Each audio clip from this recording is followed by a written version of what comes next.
Net Sénéinfo International, bonjour et bienvenue au résumé de l'actualité nationale et internationale. Nous allons commencer par l'actualité nationale. La jeune Adia Diallo, âgée de 15 ans, tuée lors des récentes manifestations du 9 mai à Ngor, sera finalement enterrée aujourd'hui au cimetière de Ngor à 15 heures.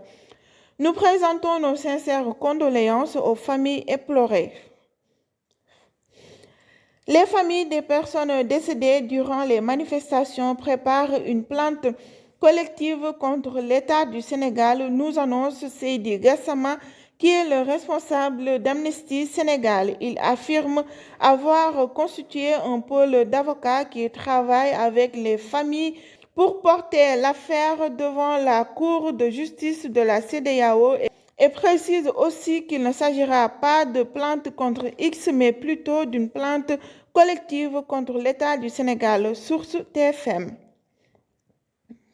La coalition Yewwi Askan Wi compte maintenir la marche qu'elle avait prévue le 19 mai au 26 mai prochain pour dénoncer la tentative du président Macky Sall de déposer une troisième candidature aux prochaines élections présidentielles de 2024. Yewwi Askan Wi attend des millions de Sénégalais pour que les images fassent le tour du monde, affirme Déthié Fall.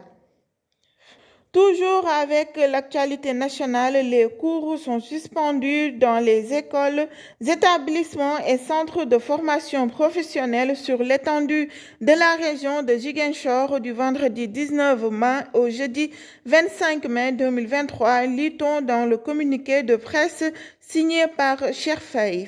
La décision de l'inspecteur d'académie est visiblement liée aux manifestations qui sont actuellement en cours et qui ne risquent pas de s'estomper avant le procès devant opposer Ousmane Sonko à Adji Sarr, renvoyé au 23 mai prochain. À l'international, la Chine a levé l'interdiction d'importer du bois australien, a déclaré ce jeudi 18 mai l'ambassadeur de Pékin à Canberra. Un nouveau signe de détente après plusieurs années de tensions commerciales. Le président de la Chine a déclaré aux journalistes que la Chine reprend à partir de ce jeudi les importations de bois australien qu'elle avait interrompues en 2020, nous signale l'AFP. Toujours pas de trêve au Soudan, un mois après les premiers affrontements. Les combats à l'arme lourde continuent à Khartoum entre l'armée du général Al-Bourhan et les miliciens des forces de soutien rapide du général Hemedti. Il déplore près d'1 millier de morts dans la capitale soudanaise. Greg Gianforte, le gouverneur républicain du Montana, a promulgué le 17 mai une loi qui interdit l'utilisation de l'application chinoise TikTok aux habitants de cet État du nord-ouest des États-Unis. Le Congrès envisage de faire de même dans tout le pays. On termine avec le sport.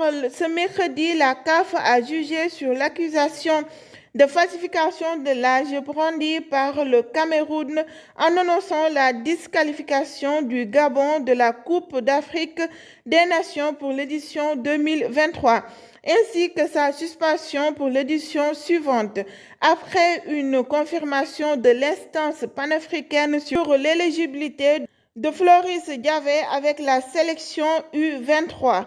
La Fédération gabonaise de football a été reconnue coupable d'avoir inversé malencontreusement la date de naissance avec celle d'un autre joueur.